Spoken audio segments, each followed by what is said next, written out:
जय हिंद मित्रांनो, एसएससी जेडीचे जे काही विद्यार्थी तयारी करताय महाराष्ट्रातले त्यांच्यासाठी खूप महत्त्वाचं लेक्चर आहे. का? कारण की आपण 2024 पासूनचे काही जे सर्व काही प्रश्न आलेले आहे ते सर्वचे सर्व आपण घेणार आहे 2024 आणि 2025 मध्ये. आतापर्यंत आपलं हे तिसरं ते चौथं लेक्चर आहे एसएससी जेडीच्या विद्यार्थ्यांसाठी ॲव्हरेज या टॉपिकवरून, म्हणजे सरासरी या टॉपिकवरून. सरासरीवर आधारित जेवढे प्रश्न आले होते ते सर्वचे सर्व प्रश्न घेतले आहे. आपल्या 3 लेक्चर झाले आतापर्यंत. 3 ते 4थं हे लेक्चर असेल आपलं सरासरी या टॉपिकमधलं. जेवढे प्रश्न म्हणजे सोपी कठीण सर्वचे सर्व प्रश्न घेतलेले आहे. आणि एकूण एक प्रश्न तुम्ही चेक करू शकता. हा 2024चा आहे, तर हा तुम्हाला 2024च्याच पेपर सेटमध्ये दिसेल बघा. तुम्ही जर PYQ बघितले असाल तर ठीक आहे ना. तर तुमचा खूप चांगला प्रतिसाद भेटत आहे. असाच प्रतिसाद तुमचा माझ्यासोबत राहू द्या. आणखी नवीन नवीन व्हिडिओ घेत राहणार. तर वेळ न घेता आता आपल्या प्रश्नाला सुरुवात करू. मी वेगवेगळ्या पद्धतीने तुम्हाला सॉल्व्ह करण्याची पद्धत सांगितलेली आहे. ठीक आहे, चला तर मग आता आपल्या लेक्चरला सुरुवात करू. ठीक, चलो आगे. PQR यांचे सरासरी वय दिलाय 40 वर्ष. जर P आणि Q यांचे सरासरी वय दिलाय 35 वर्ष, Q आणि R यांचे सरासरी वय दिलाय 45 वर्ष, तर विचारलं Q ची किंमत किती, म्हणजे Q ची किंमत किती असेल. तर सुरुवातीला तर मी याला डिटेल सांगतो, डिटेल कसं करत होतो बघा. PQR, P plus Q plus R यांचं सरासरी वय दिलाय सर 40 वर्ष. औसत म्हणजे सरासरी होते. सरासरी वय दिलाय 40 वर्ष. तिघा लोकांचं आहे. 3 लोकांचं सरासरी वय 40 वर्ष आहे. तर 3 जर याला गुणाकार केला तर या 3 लोकांच्या वयाची बेरीज मिळून जाते. तर 3 लोकांच्या वयाची बेरीज जर पाहिलं तर किती येते सर 120. म्हणजे PQR यांच्या वयाची बेरीज किती आहे 120 वर्ष. P आणि Q यांचं औसत दिली आहे म्हणजे सरासरी दिली आहे 35 वर्ष. P आणि Q याचे सरासरी वय दिलाय आपल्याला 35 वर्ष. मग 35 गुणिला जर 2 केलं तर या दोघा व्यक्तींच्या वयाची बेरीज मिळते 70 वर्ष.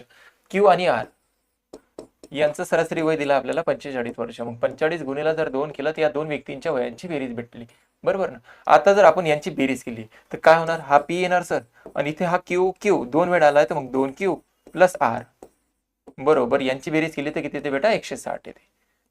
आणखी याला चांगल्या पद्धतीने जर लिहिलं डिटेल थोडंसं तर याला असं मेन्शन करू शकतो मी P plus Q plus R.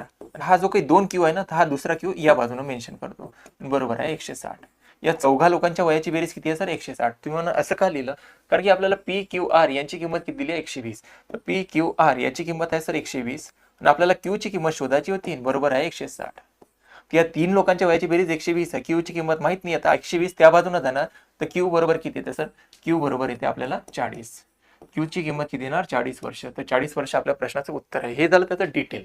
याला अशाच पद्धतीने सॉल्व्ह करू शकलो असतं का, आणखी एक पद्धत होती बघा. त्याही पद्धतीने याला इझिली आपण सॉल्व्ह करू शकलो असतो. कसं तर बघा, आणखी दुसऱ्या पद्धतीने कसं सॉल्व्ह करायचं होतं ते सांगतो. तर बघा, आपल्याला म्हटलं P plus Q plus R या तिघांच्या सरासरी वय किती दिलाय 40 वर्ष. तिघांचं सरासरी वय दिलाय 40 वर्ष. त्याच्यापैकी P आणि Q यांचं सरासरी वय किती दिलाय बेटा, P आणि Q यांचं सरासरी वय दिलाय 35 वर्ष. त्याच्यानंतर Q आणि R यांचं सरासरी वय किती दिलाय 45 वर्ष. आणि या तिघांचं सरासरी वय किती आहे म्हणते 40 वर्ष. या तिघांचं सरासरी वय आहे म्हणते 40 वर्ष. आपल्याला काय करायचं, बॅलन्स करायचा आहे. आणि हा जो काही Q आहे ना, हा Q दोनदा मोजण्यात आला. किती वेळा मोजण्यात आला, P सोबत पण आणि Q सोबत पण त्याचं वजन मोजण्यात आलेलं आहे. म्हणजे हा जे काही ओव्हरलॅप झालेला आहे, म्हणजे याचं वजन किती येणार सर, या दोघांचं वजन जर पाहिलं P अधिक Q यांचं सरासरी वय 35 वर्ष दिलं. Q आणि R यांचं सरासरी वय दिलं 45 वर्ष. थोडं शांततेत विचार करा बघा. या तिघांचं किती दिलाय 40 वर्ष. हे 40 दिलाय, हे किती आहे सर 35. कितीची कमी आहे 5ची कमी. 5ची कमी एका व्यक्ती मागं, तर 2 व्यक्ती मागं किती कमी 10ची कमी होणार, बरोबर का नाही. इथे बघा Q आणि R यांचं सरासरी वय किती दिलं 45 वर्ष. तिघांचं किती आहे 40. तर किती जास्त आहे 5 जास्त आहे सर एका व्यक्ती मागं. तर 2 व्यक्ती मागं किती जास्त, तर 2 व्यक्ती मागं सर 10 जास्त. ओव्हरऑल इफेक्ट काय झाला सर, इथं 10 कमी इथं 10 जास्त. ओव्हरऑल इफेक्ट 0 कमी जास्त आलं. 0 कमी जास्त म्हणजे काहीच कमी जास्त फरक नाही पडला. तर हा Qचं वजन दुसरं तिसरं काही नसून तर Qचं वजन 40च आहे बेटा. Qचं वजन किती आहे 40च आहे. कारण की इथे जर जो काही इफेक्ट पडला असता 1 ने कमी 1 ने जास्त, तर आपण सरासरी 1 ने वाढवून दिली असती. परंतु इथे काही 0 कमी जास्त झाले तर Qचं वजन दुसरं तिसरं काही नाही. Qचं वजन किती असणार 40. नाही समजलं तर तुम्ही असं डिटेल पण करू शकता, यामध्ये पण काही हरकत नाही. हे तर एक शॉर्टकट पद्धतीनं. चला आता आगे नेक्स्ट, चलो आगे. 22 पुरुषों के एक समूह में 2 पुरुष जिनकी औसतम आयु 58 वर्ष है. 22 पुरुषांच्या एका समूहामध्ये ज्यांची सरासरी वय दिलाय 58 वर्ष. 2 पुरुषांचं सरासरी वय दिलाय 58 वर्ष. यांच्या स्थानी 2 नवीन पुरुष आ गए, म्हणजे यांच्या स्थानी 2 नवीन पुरुष आले तर समूह का सरासरी औसतन भार 2 वर्ष कम हो जाता है. सरासरी वजन काय होते 2 वर्षांनी कमी होते. तर 2 नए पुरुषों का औसतम आयु कितना होगी. बघा, 22 पुरुषांमध्ये एका समूहामध्ये ज्यामध्ये 2 पुरुष ज्यांचे सरासरी वय 58 वर्ष आहे, दोन पुरुष ज्यांचे सरासरी वय 58 वर्ष आहे, तर 22 गुणिला जर 2 केलं, कारण की दोन पुरुषांचे सरासरी वय दिलं 58 वर्ष, 58 गुणिला 22 जर केलं, 58 गुणिला जर 2 केलं, कारण की दोन पुरुषांचं सरासरी वय 58 वर्ष होतं ना, तर यांच्या दोघांच्या वयाची बेरीज मिळते. किती मिळते बेटा? 116 वर्ष. या दोघांच्या वयाची बेरीज. दोन पुरुष जिनका औसतम आयु 58 वर्ष है के स्थान पर दो नए पुरुष आले, म्हणजे हे निघून गेले. 116 वर्षाच्या वयाची जी काही बेरीज होती ही निघून गेली म्हणते.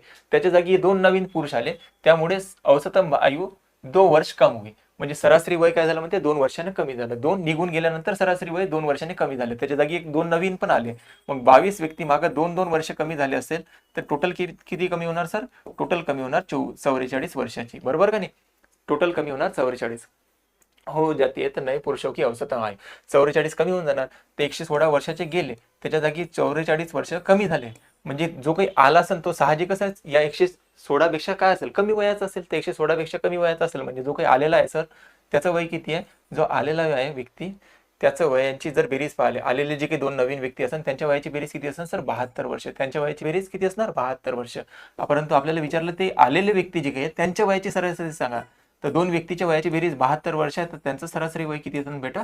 36 वर्ष. तर 36 वर्ष आपल्या प्रश्नाचं उत्तर आहे. एकदा बघा, समजलं का? सांगा मला एकदा, बघून घ्या एकदा, सांगा.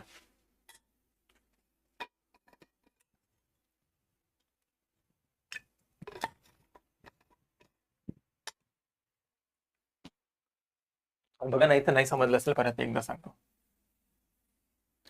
दो पुरुषों की एक समूह में दो पुरुष जिनकी औसतम आयु 58 वर्ष आहे. म्हणजे दोन पुरुष जे काही त्यांचे वय आहे ते 58 वर्ष. सरासरी वय दिलं 58 वर्ष, तर दोघांच्या वयाची बेरीज किती येते? 116 वर्ष. यांच्या स्थानी दोन नवीन पुरुष आले, त्यामुळे समूहातील सरासरी वय किती झालं? 2 वर्षांनी कमी झालं. तर 22 पुरुष होते, तर 22 पुरुषामागे 2-2 वर्ष जर कमी झाले सर, तर टोटल किती कमी व्हायला पाहिजे? तर टोटल मध्ये सर 44 ची कमी व्हायला पाहिजे होती. बरोबर ना? टोटल मध्ये 44 ची कमी झाली असेल. तर जे काही दोन नवीन आलेले पुरुष आहेत त्यांचे सरासरी वय किती? तर 116 वर्षाचे वयाचे पुरुष निघून गेले, त्याच्या जागी 44 वय कमी झालं. म्हणजे सर जे काही आलेले आहे त्यांच्या वयाची बेरीज किती आहे? जे काही आलेले विद्यार्थी असेल, जे आलेले पुरुष असेल त्यांच्या वयाची बेरीज किती असेल? 72 वर्ष. जे काही दोन नवीन आलेले आहे त्यांच्या वयाची बेरीज किती असेल? 72 वर्ष. आता 72 वर्ष त्यांच्या वयाची बेरीज झाली, सॉरी. आणि त्याने विचारलं ते जे काही दोन नवीन आले त्यांचे सरासरी वय सांगा, तर त्यांचे सरासरी वय किती असेल बेटा? 36 वर्ष. तर 36 वर्ष या पद्धतीने आपलं उत्तर येऊ शकत. बघा, 20 लड़कों के एक समूह में औसतन आयु 25 वर्ष है. 15 वर्ष की आयु वाला एक लड़का समूह छोड़ देता है, एक नया लड़का समूह में शामिल हो जाता है और समूह की औसतम आयु 2 वर्ष बढ़ जाती है. तो नए लड़के की आयु कितनी होगी? बघा, 20 लड़कों की 20 मुलांचा एक समूहामध्ये सरासरी वय आहे 25 वर्ष. 20 मुलांचे एका समूहामध्ये सरासरी वय किती आहे? 25 वर्ष. 15 वर्ष की आयु वाला एक लड़का समूह छोड़ देता है. 15 वर्ष ज्याचं वय आहे म्हणते तो एक मुलगा समूहातून निघून जातो. त्याच्या जागी एक नवीन मुलगा येतो, त्यामुळे समूहाचे सरासरी वजन 2 वर्ष बढ़ जात आहे. म्हणजे 2 वर्षाने वाढते म्हणते. त्यामुळे सरासरी वय काय म्हणते? 2 वर्षाने वाढते. तर 20 लोक होते, एक निघून गेला आणि त्याच्या जागी आला, त्याच्यामुळे सरासरी वय किती? 2 वर्षाने वाढ होते. तर सरासरी वय 2 वर्षाने वाढ होते. तर मी पहिलं नाही का डिटेल सांगतो बघा. 20 गुणिला जर 25 केलं तर या 20 लोकांच्या वयाची बेरीज मिळते. सुरुवातीला मी डिटेल सांगतो, त्याला नंतर दुसऱ्या पद्धतीने कसं करायचं ते सांगतो. 20 लड़कों के समूह की औसतम आयु 25 वर्ष है. 20 मुलांचे सरासरी वय 25 वर्ष आहे. मग या 20 गुणिला 25 केलं तर 500 वय झालं या 20 मुलांच्या वयाची बेरीज.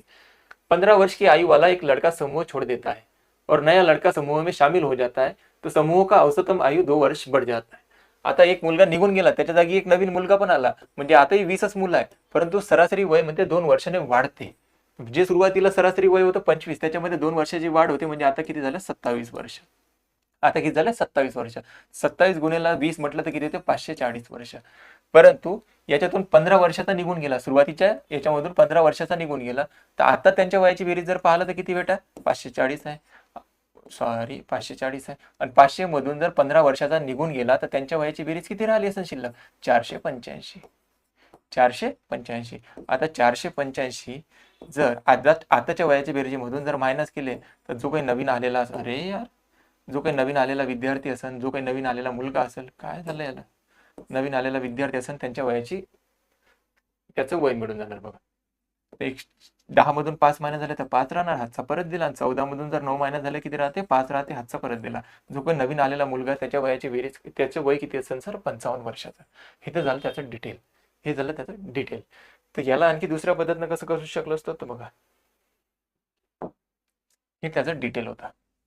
याला आणखी दुसरा मार्ग काय होता? 20 लड़कों की एक समूह में औसतम आयु 25 वर्ष है.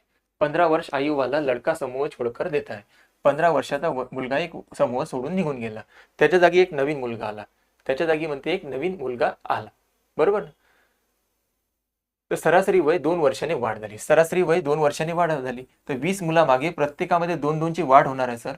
तर 20 मुलं आहे, प्रत्येकामध्ये 2-2 ची वाढ होणार आहे. तर वाढ किती होणार सर? 40 वर्षाची वाढ होणार आहे. किती वर्षाची वाढ होणार आहे? 40 वर्षाची. हा 15 वर्षाचा निघून गेल्यानंतरही 40 वर्ष वाढले, म्हणजे जो काही आलेला असेल तो किती वर्षाचा असणार? 55 वर्षाचा. 15 वर्षाचा मुलगा निघून गेला तरीही 40 वर्षाने वाढत आहे, म्हणजे जो काही निघून गेलेला, म्हणजे जो काही नवीन आलेला मुलगा असेल त्याच्यामध्ये हे 15 आणि हे 40 वर्ष जास्त असणार, म्हणजे जो काही आलेला मुलगा असेल तो किती वर्षाचा असेल? 55 वर्षाचा. असं पण आपण काढू शकलो असतो. नाही आलं तर हे डिटेल सॉल्व करा, याने पण तुमचं उत्तर निघते.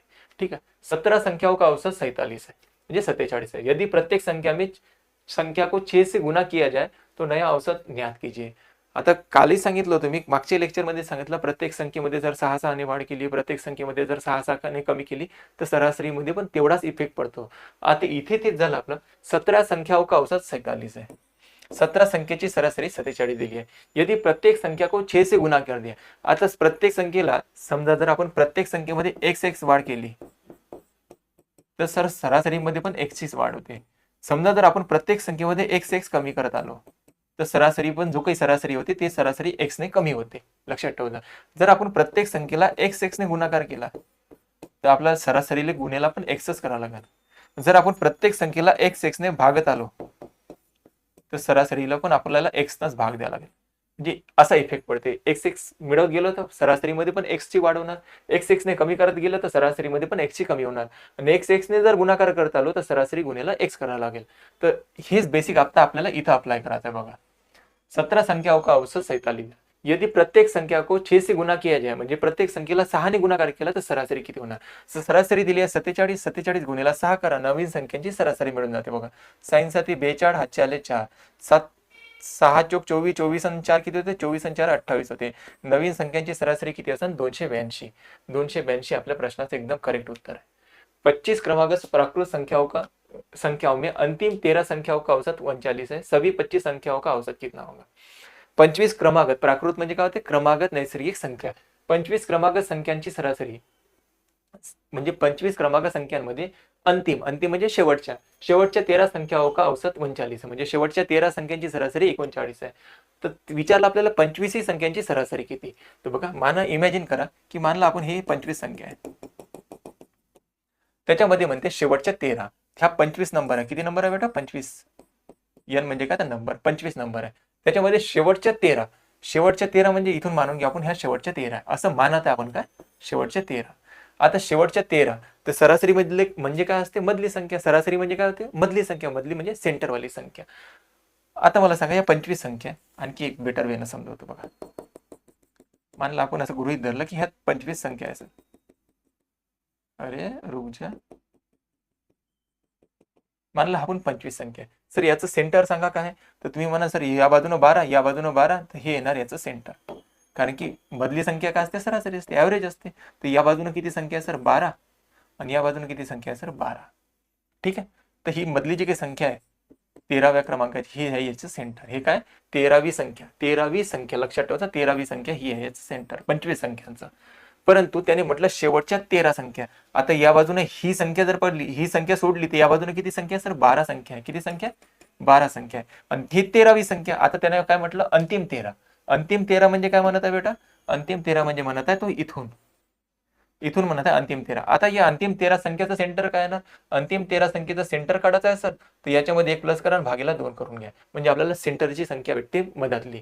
तर 13 संख्या असेल, त्याचं सेंटर कितव्या नंबरची संख्या असेल? 7व्या नंबरची संख्या. कितव्या नंबरची संख्या बेटा? 7व्या नंबरची संख्या. आता इथून 7 मोजा तुम्ही, एकदम शांततेत समजून जाईल बघा. ही इथून 13 ह्या संख्या झाल्या, तर 13 मधल्या आपल्याला 7वी संख्या शोधायची आहे. तर बघा 1 2 3 4 5 6 7, ही झाली 7वी संख्या, याचा ॲव्हरेज. आणि ही किंमत दिली आपल्याला सर 39. अंतिम 13 संख्याओं का औसत कितना है? 39. तर याच्या या बाजूने किती संख्या सर? 1 2 3 4 5 6. आता ही 39 आहे, तर साहजिकच आहे ही संख्या कोणती राहणार बेटा, तर ही संख्या काय राहणार सर, याच्यापेक्षा 6 लहान राहणार का, बघून घ्या. क्रमागत नैसर्गिक होत्या, तर प्रत्येकामध्ये एक एकचा गॅप आहे, तिथून 6 कमी करून टाका बेटा, तर ही संख्या किती राहणार, 33 राहणार. आणि ही संख्या काय, तर या 25 नंबरचा ॲव्हरेज होता. ह्या 25 नंबरचा ॲव्हरेज काय होता, ही संख्या होती. तर ही संख्या शोधायची होती आपल्याला. ही संख्या किंमत किती असणार, 33. 33 आपल्या प्रश्नाचं एकदम योग्य उत्तर आहे. ठीक आहे. आणखी डिटेल म्हटलं तर डिटेल काय करू शकतो, इथं थोडं एवढं डोकं वापरायचं होतं आपल्याला. हे 33 या संख्येचं या प्रश्नाचं एकदम करेक्ट उत्तर है। चलो, 18 छात्रों के औसत अंक 190 थे, लेकिन बाद में यह पाया गया कि एक छात्र के अंक गलती से 64 के स्थान पर 46 दर्ज कर दिए गए, तो उन छात्रों का अंकों का सही औसत क्या होगा, बघा. 18 विद्यार्थ्यांची सरासरी गुणसंख्या दिली आहे 90, 190. तर 18 विद्यार्थ्यांची सरासरी गुणसंख्या दिली आहे सर 190, सरासरी गुणसंख्या दिली आहे 190. परंतु झालं असं म्हणते या बेरजेमध्ये, आता 18 गुणिले 190 केलं तर या 18 विद्यार्थ्यांच्या गुणांची आपल्याला बेरीज मिळणार. तर झालं असं म्हणते एका विद्यार्थ्याला 64 द्यायचे होते, म्हणजे 64 काय करायचे ते मिळवायचे होते, परंतु चुकीने 46 मिळवण्यात आले. म्हणजे काय करावं लागेल सर, याच्यामधून तुम्ही 64 काढून टाका सुरुवातीला, कारण की 46 हे चुकीचे होते आणि त्याच्यामध्ये 64 मिळवा. आता तयार होणारी ही जी काही नवीन बेरीज आहे, ही 18 विद्यार्थ्यांना यांनी हे तयार होणारी ही नवीन जी काही बरोबर असणारी बेरीज आहे, याला 18 ने भाग द्या, तर आपल्याला करेक्ट वाली सरासरी मिळते. एक तर पर्याय झाला आपला हा. टोटल बेरीज किती, 18 गुणेला सरासरी गुणसंख्या किती, 190. 18 गुणेला 90 जर केलं तर हे झाली त्या गुणांची बेरीज, 18 विद्यार्थ्यांच्या गुणाची बेरीज. त्याच्यामधून सर 46 काढून टाका, कारण की हे चुकीचे गुण होते, हे द्यायचे नव्हते. द्यायचे किती होते सर, 64 त्याच्यामध्ये मिळवा. तर त्यानंतर जे काही बेरीज येणार त्याला 18 ने भाग द्या, आपली बरोबर असणाऱ्या गुणाची सरासरी मिळते. हा झाला एक पर्याय.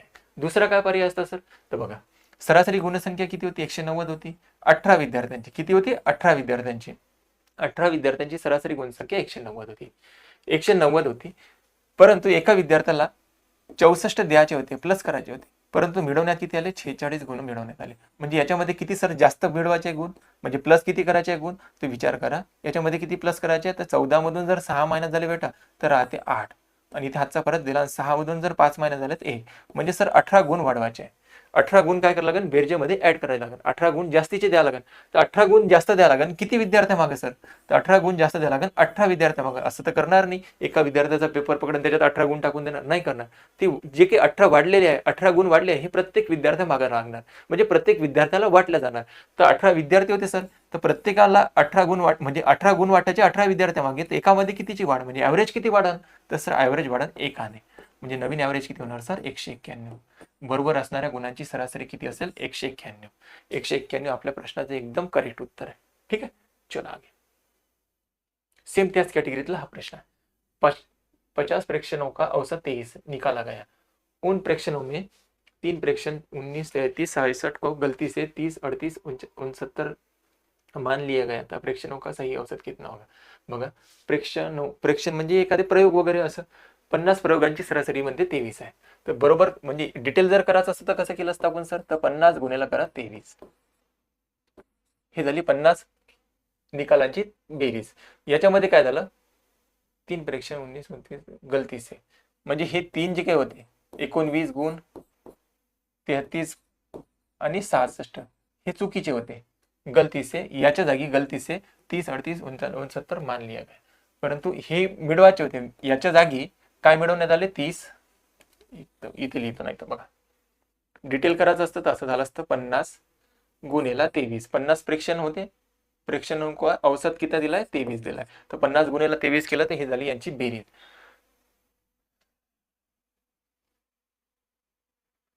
हे बरोबर होते, 19, 33, 66. याच्या जागी काय मिळवण्यात आले म्हणजे 30, 38, 69. म्हणजे हे काय करावं लागेल, हे चुकीचे काढून टाका लागेल, बरोबर त्याच्यामध्ये मिळवा लागेल. तर मिळवा काय लागेल सर, याच्यामधून सर तुम्ही 30 प्लस 38 प्लस 69 हे चुकीचे होते, हे काढून टाका, आणि त्याच्या जागेमध्ये मिळवा किती, 19, 33 आणि प्लस 66 यांची बेरीज करून मिळवून टाका. आणि आता हे जे काही नंतर येणार बेरीज बरोबर, त्याला 50 ने भाग द्या, आपलं उत्तर निघते बरोबर असणाऱ्या गुणांची बेरीज किती. आता दुसरा काय मार्ग असता सर, दुसरा मार्ग असता एकदम बेटर, बघा. 50 प्रेक्षणों का औसत किती दिलाय, 23 दिलाय. 23 दिलाय, परंतु 19, 33 आणि 66 हे मिळवायचे होते. याच्या जागी काय मिळवण्यात आले, 30, 38 आणि 69 हे मिळवण्यात आले. आधी तर करा यांची बेरीज किती येते. यांची बेरीज किती, हे चुकीचे होते आणि हे मिळवण्यात आले होते. यांची बेरीज जर केली तर किती होते सर, हे झाले 12, 12 आणि 6 किती होते बेटा, 12 आणि 6 होते 18, 18 8 हातचा 1, हे झाले सर 3 आणि 6 9, 9 आणि 1 10, 10 आणि 1 11, 118 मिळवायचे होते. परंतु मिळवण्यात किती आली यांची बेरीज करून घ्या आता.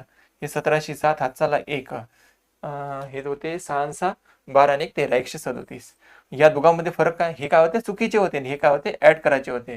तर या दोघांमध्ये जर फरक पाहिला सर 137 आणि 118, या दोघांमधला जर फरक पाहिला तर 17 मधून 8 मायनस झाले तर 9, हातचा परत दिला 1, म्हणजे 19 कमी करायचे आहे सर. किती कमी करायचे, 19 कमी करायचे आहे. 19 कमी करायचे, किती नंबर मागं, 15, 15 प्रयोगामागं 19 कमी करायचे आहे सर. तर 15 प्रयोगामागं 19 कमी करायचे आहे, तर सरासरी किती कमी होणार, तर याला 50 ने भाग देऊन द्या. तर 50 ने जर याला भाग देण्याचा प्रयत्न केला, आता बघा कोणत्याही संख्येला जर खाली जर 0 बनत असेल तर गुणाकार करून घ्या. आता याला जर मी 2 ने गुणाकार केला आणि वरचे 2 ने गुणाकार केला तर असं काय करताय सर, कारण की खाली 100 बनू शकते का, 1000 होऊ शकते का, 10 होऊ शकते का, असा विचार करायचा.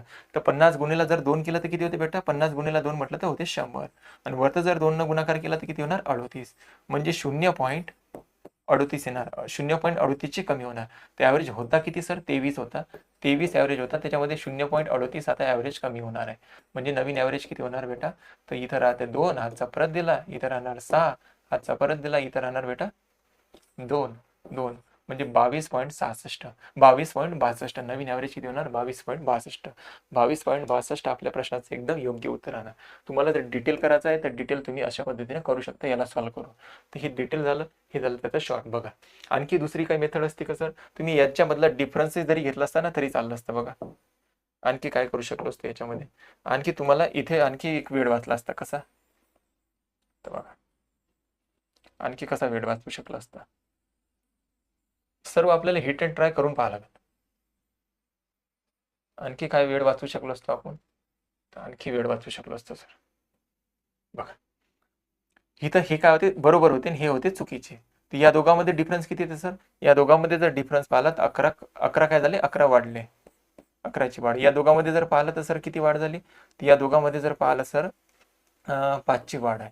आणि या दोघांमध्ये जर पाहिलं सर कितीची वाढ झाली, तर या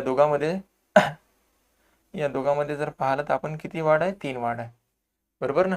तर आता बघून घ्या, 11 आणि 5 किती होते, 16, 16 आणि 3 किती होते, 19. 19 काय करायचे ते आपल्याला कमी करायचे होते, 19 काय करायचे ते कमी, मायनस मायनस आहे ना, तर याच्यापेक्षा हे किती कमी, हे करेक्ट होते, हे चुकीचे होते. 19ची कमी करायची आहे सर 50 संख्येमागं. तर 50 संख्येमागे 19ची कमी करायची आहे, तर याला 2 ने गुणाकार, यालाही 2 ने गुणाकार करून टाका. वरती येते 38, खाली येते 100, म्हणजे बेटा 0.38 ची काय करायला लागेल, कमी करायला लागेल. ॲव्हरेज होता किती सुरुवातीला, 23 होता, 23 मध्ये 0.38 ची कमी करायची आहे, म्हणजे नवीन ॲव्हरेज किती राहणार, 22.62. करेक्ट वाला ॲव्हरेज किती राहणार, 22.62. डिटेलही करू शकता, तुम्हाला यही पद्धतीने समजलं असेल. बघा 5 क्रमागत विषम संख्याओं का औसत 21 है, इन 5 संख्याओं में से सबसे बड़ी संख्या कौन सी है. बघा 5 क्रमागत विषम संख्या मध्ये, विषम म्हणजे काय होते बेटा, तर क्रमागत विषम संख्या म्हटलं तर त्याने 5, 1 2 3 4 5. विषम म्हणजे काय, की ज्या संख्येला 2 ने भाग जात नाही, किंवा ज्याच्या एकक स्थानी 1 3 5 7 9 हे अंक असतात त्याला म्हटलं ते विषम संख्या. 5 क्रमागत विषम संख्याओं का औसत 21 है.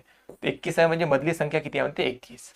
5 संख्याओं से सबसे बडी संख्या होती. आता ही जर 21 असणार तर बेटा ही किती असणार, 23 असणार, आणि त्याच्यामध्ये 2 न मोठी करा, कारण की 2 2 चा गॅप राहतो, याच्यापेक्षा 2 ने मोठी, म्हणजे ही संख्या किती राहणार बेटा, 25. आपल्याला विचारलं तर बडी संख्या कोणती, तर बडी संख्या कोणती राहणार, 25. याने जर लहान विचारलं असतं, याच्या आधी आलं असतं 19, याच्या आधी किती येते बेटा, 17, तर लहान 17 आली असते, मोठी 25 आहे. चलो 25 संख्याओं का औसत 150 है, इनमें से और एक संख्या जोड़ने पर नया औसत 160 हो जाता है, तो वह संख्या कौन सी है. तर 25 संख्यांची सरासरी दिली आपल्याला 160, तर 160 गुणिले जर 25 केलं तर या 25 संख्यांची बेरीज मिळते. बघा 0, 25 सक 150 से 0 आजचे आले 15, बरोबर ना, 25 सक 150 से 0 आजचे आले 15, 25 एक 25, 25 आणि 15 किती होते बेटा, बरोबर आहे ना गुणाकार, अरे रे सॉरी 25 संख्यांची सरासरी दिली आपल्याला 150, तर 25 गुणिले 150 केलं तर या 25 संख्यांची बेरीज मिळणार. तर बघा 0, 25 5 75, 25 5 125, 5 हातचे आले 12, 25 एक 25, 25 आणि 12 किती होतात बेटा, 25 आणि 12 जर केले तर आपण होते 37, 37, 3 27, 3750 आला. 25 संख्यांची बेरीज, त्यामध्ये एक आणखी संख्या जोडली, तर मग एक संख्या 25 संख्या होत्या सुरुवातीला, आता एक संख्या ऍड केली तर किती संख्या झाल्या, 26, त्यांची सरासरी किती होते म्हणते 160, 160 गुणिले 26 केलं तर या 26 संख्यांची बेरीज मिळणार आपल्याला. तर करून घ्या 160 गुणिले 26. तर बघा हा 0, 16 सकम 96 6 चले 9, 16 दोन्ही 32, 32 आणि 9 किती होते बेटा? 32 आणि 9 होते 41, म्हणजे 4160 येणार बेरीज. 4160, 4160 ही झाली 26 संख्यांची बेरीज. आता 26 संख्याच्या बेरजेमधून 25 संख्यांची बेरीज जर आपण मायनस केली तर एक संख्या जी काही आपण मिळवलेली आहे ते संख्या मिळून जाणार आपल्याला. बघा, तर 4160 मायनस 3750. करा वजाबाकी. इथं राहते 0, इथे किती राहणार बेटा? 1 राहणार.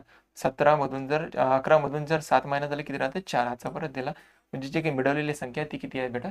410. तर 410 आपल्या प्रश्नाचं एकदम योग्य करेक्ट उत्तर. बघा, आणखी याला दुसऱ्या पद्धतीनं कसं करू शकलो असतो बेटा? दुसऱ्या पद्धतीनं असं करू शकलो, 25 संख्या का औसत 150 है, इनमें से एक संख्या जोड़ने पर नया औसत 160 होता है. बघा, हे 25 संख्या म्हणते.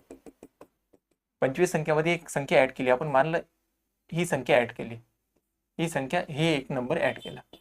याच्या आधी किती संख्या आहे सर? 25 संख्या आहे. एक नवीन नंबर ऍड केला, तर आता 26 संख्यांची सरासरी किती होती? 160.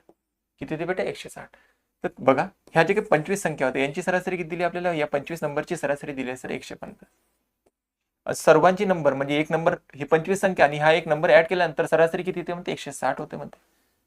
बघा, या सर्व नंबरचा ऍव्हरेज 160 आहे. तर ही संख्या किती कमी आहे सर?